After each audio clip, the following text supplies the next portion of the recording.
No visa no ফি ফেসবুকে এবং ইনস্টাগ্রামে বিজ্ঞাপন দিয়ে আপনাদের ভাগ্য নিয়ে যেভাবে বাংলাদেশের সকল এজেন্সিরা আপনাদের ভাগ্য নিয়ে খেলা করে, আজকের ভিডিওতে বিস্তারিত বলবো।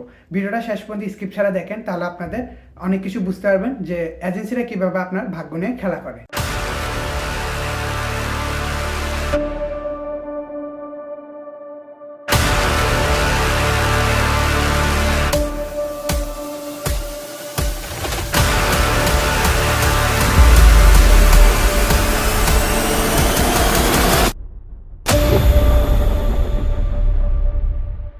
আসসালামু আলাইকুম, আশা করি সবাই অনেক ভালো আছেন। আবার নতুন ভিডিওতে আপনাদের সবাইকে স্বাগতম। আজকে আলোচনা করব কিভাবে এজেন্সিরা নো ভিসা নো ফিতে আপনার ভাগ্য নিয়ে খেলা করে।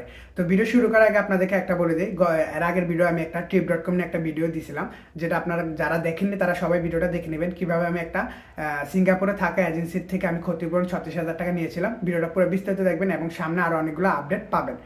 তো আজকে যেহেতু টপিক হচ্ছে যে কিভাবে নো ভিসা নো ফি দিয়ে আপনাদেরকে ভাগ্য নিয়ে খেলে, তো এটা নিয়ে আমি আজকে বিস্তারিত আপনাদেরকে বলবো, যেটা আপনারা বুঝতে পারবেন যে আপনারা সতর্ক হতে পারবেন এই বিষয় নিয়ে এইসব এজেন্সিগুলো থেকে।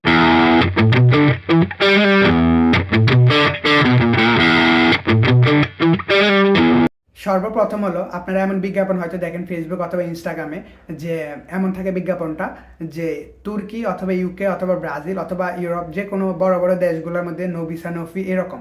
তো ট্যুরিস্ট ভিসাগুলো থাকে এরকম। তো এটা হচ্ছে যে আপনারা এমন করেন যে ইন্টারেস্ট দেখে তারপর তাদেরকে মেসেজ দেন, তো তারপর তারা কিন্তু বিস্তারিত এরকমই বলে, বা আপনারা যারা পূর্বে কথা বলছেন বা যারা সামনে কথা বলবেন এরকমই কথা কাজে মিল পাবেন। আপনারা দেখেন তারা সর্বপ্রথম বলে যে আপনার ট্রাভেল হিস্ট্রি কেমন। যদি দেখেন আপনি বলেন 4টা 5টা 6টা বা 10টা 15টা, এক একজন একটা বলে, তো তারা বলে যে হ্যাঁ আপনার ফাইলটা তারা দেখবে, তারপরে সেগুলো বলে তারপর আপনার ফাইলটা কিন্তু তারা নেয়। অথবা সরাসরি আপনারা এমনও অনেকরা আছেন যে এজেন্সিরা গেছে, অফিসে গেছেন, তাদেরকে ফাইল দেখাইছেন, তারা সব কিছু দেখাশোনার পরে তারা কি করে বলে যে হ্যাঁ আপনার ফাইলটা প্রসেস করবে। তো তারা হচ্ছে যে আপনার থেকে কিন্তু ভিসা ফিটা নিয়ে নেয়, তাদের প্রসেসিং ফিটা ছোটো একটা যে প্রসেসিং ফিস তারা সবাই নেয়। তো ওইটা কিন্তু তারা আগে অগ্রিম নিয়ে ফেলে। তারপর তারা আপনাকে একটা কন্ডিশন দেয় কি, যে ধরেন আপনি ইউকের ভিসাটা অ্যাপ্লাই করলেন, তো ইউকের ভিসাটা অ্যাপ্লাই করলে তারা বলবে এরকম যে ইউকের ভিসা যদি অ্যাপ্রুভ হয়ে যায় বা ভিসা হয়ে যায়, তাহলে আপনি তাদেরকে শর্ত সাপেক্ষে হয়তো 1 লাখ টাকা অথবা 2 লাখ টাকা অথবা 5 লাখ টাকা একটা কন্ট্যাক্ট হয়ে যায় এরকম। অথচ আপনি ভালো করে দেখেন যে ট্রাভেল হিস্ট্রি করছেন আপনি নিজেই, এবং সকল ডকুমেন্টস আপনার ব্যাংক স্টেটমেন্ট যত কিছু ডকুমেন্টস আছে সব কিছু আপনি কিন্তু দিচ্ছেন। দেওয়ার পরে তারা হচ্ছে যে মাঝখানে আপনার ভাগ্যটা নিয়ে কীভাবে খেলে, যে এটা ধরেন মনে করেন যে 10 জনের ভিসা অ্যাপ্লাই করতেছে তারা, এবং মনে করেন যে 10 জনের ভিতরে আপনার হয়তো 5টা ট্রাভেল হিস্ট্রি, হয়তো কারোর হয়তো 15টা 20টা রয়ে গেছে। তো ওই একটা না একটা কারো ভাগ্য না কারো ভাগ্যক্রমে ভিসা কিন্তু একটা হয়ে যায়, হয়তো ইউকের ভিসা নয়তো তুর্কির ভিসা নয়তো ব্রাজিল, যে কোনো একটা ভিসা কিন্তু হয়। তারা মাঝখান দিয়ে মনে করেন যে ভিসা অ্যাপ্রুভ হয়ে গেলে মনে করেন যে আপনার ওই শর্ত সাপেক্ষে আপনার থেকে 1 লাখ টাকা 5 লাখ টাকা এরকম, যে যার থেকে যেভাবে নিতে পারে এরকম কিন্তু টেকনিকটা তারা খাটায়। তো এই জন্য আপনারা এই বিষয়ে ভুলো এরকম মানে ফাঁদে পা দিবেন না। কারণ হচ্ছে যে আমি আমার চ্যানেলে অনেকগুলো ভিডিও দিচ্ছি যে আপনারা নিজে নিজে কোন কোন ভিসাগুলো কীভাবে করতে পারবেন সব কিছু কিন্তু বিস্তারিত বলা আছে। আপনারা যদি চান নিজে নিজে এই ভিসাগুলো করতে পারেন, যেগুলো আপনি নিজে করতে পারবেন, কিন্তু এই মাঝখান দিয়ে কী করে এজেন্সিরা আপনারটা প্রসেস করে, এটা কিন্তু আপনি নিজে নর্মালি প্রসেস করতে পারবেন। তো ওই প্রসেসটা নর্মালি করে তারা শর্ত সাপেক্ষে বলে দেয় যে আপনি ভিসা হয়ে গেলে 1 লাখ অথবা 2 লাখ, কেউ 4 লাখ 5 লাখ এরকম দাবি করে। তো অনেকরা মনে করে যে হয়তো তারা কোনো টেকনিক ইউজ করে বা কিছু ইউজ করে, আসলে কিন্তু এমন কিছু না। আপনি কিন্তু ট্রাভেল হিস্ট্রি বলেন যাই বলেন সব কিছু কিন্তু আপনি নিজেই করলেন। সব ব্যাংক ডকুমেন্ট আপনার যে ডকুমেন্ট যা দেওয়ার সব কিন্তু আপনি নিজেই দিচ্ছেন। তারা মাঝখানে জাস্ট প্রসেস করে, আপনার ভাগ্য যদি ভালো হয় আপনি ভিসা পেয়ে গেলে মাঝখানে তারা একটা 1 লাখ থেকে 5 লাখ টাকা তারা একটা প্রফিট নিয়ে ফেলে। তো এই জন্য আমি বললাম যে তারা কিন্তু আপনার ভাগ্য নিয়ে কিন্তু খেলা করতেছে। তো এরকম এজেন্সিগুলো থেকে সাবধান থাকবেন, এই ফাঁদে ভুলও পা দেবেন না। কারণ আপনি কিন্তু নিজেই দেখেন যে সব কিছু আপনি ডকুমেন্টস প্রোভাইড করছেন। অনেক এজেন্সিরা আবার এরকমও করে যে আপনি বলেন যে আপনার তো 10টা ট্রাভেল হিস্ট্রি আছে কিন্তু আপনার ভালো ব্যাংক স্টেটমেন্ট নাই। তখন কি করে তারা বলে যে ব্যাংক স্টেটমেন্ট তারা প্রোভাইড করে, তারা কি করে তারা কিন্তু ফেক টেক একটা ধরায় দিয়ে দেয়। এইটার কারণে কিন্তু অনেকটা ব্যানও খান, অনেকটা ব্যান খাইছেনও পূর্বে যারা ট্রাই করছেন দেখছেন।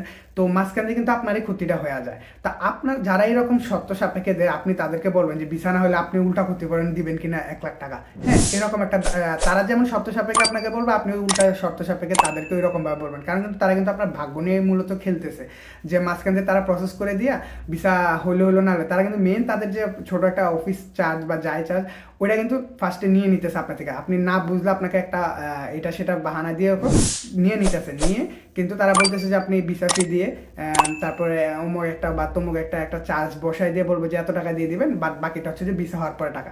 তো এই ভুলেও এই ফাঁদে পা দিবেন না। তো এই জন্য আজকের এই ভিডিওটা হচ্ছে যে আপনাদেরকে বোঝানোর জন্য যে এরকম ইউকের ভিসা, তুর্কি ভিসা, ব্রাজিল অথবা বড় বড় দেশগুলো যেগুলোতে দেখবেন নো ভিসা নো ফি, আর আমি যা ভিডিওর শুরুতে বললাম যে তারা যদি এমন শর্ত সাপেক্ষে দেয় তাহলে আপনারা ভুলে এই ফাঁদে পা দিবেন না, কারণ এইভাবে কিন্তু আপনি নিজেরটা নিজে প্রসেস করতে পারেন। আমি কিন্তু পূর্বের অনেকগুলো ভিডিওতে আমি এম্বাসির ইমেল কীভাবে প্রসেস করা সব কিছু কিন্তু আমি বিস্তারিত বলছিলাম, এবং সামনে আরও অনেক আপডেট আসবে, আপডেট পাবেন। আপনারা যারা চ্যানেল নতুন আসছেন সাবস্ক্রাইব করে রাখেন, আমি অনেক কিছু আপডেট দিব যেগুলো আপনি নিজে নিজেই আপনি সব কিছু করতে পারবেন। এরকম এজেন্সির ভুলে ফাঁদে পা দিয়ে ভুলে আপনার লক্ষ লক্ষ টাকা নষ্ট হবে না। তো আশা করি আজকে এই ভিডিওটা আমি আপনাদের সবাইকে বুঝাইতে পারছি। আর সামনে অনেকগুলো আরও আপডেট পাবেন এজেন্সির বিরুদ্ধে, কীভাবে এজেন্সির সাথে আপনারা চুক্তিভিত্তিকে সব কিছু টিকিট কাটবেন বা যাই করেন, নন রিফান্ডেবল যেগুলো এজেন্সিরা পাটপারি করে, এগুলো আমি পূর্বে trip.com ভিডিওর মধ্যে বলছি।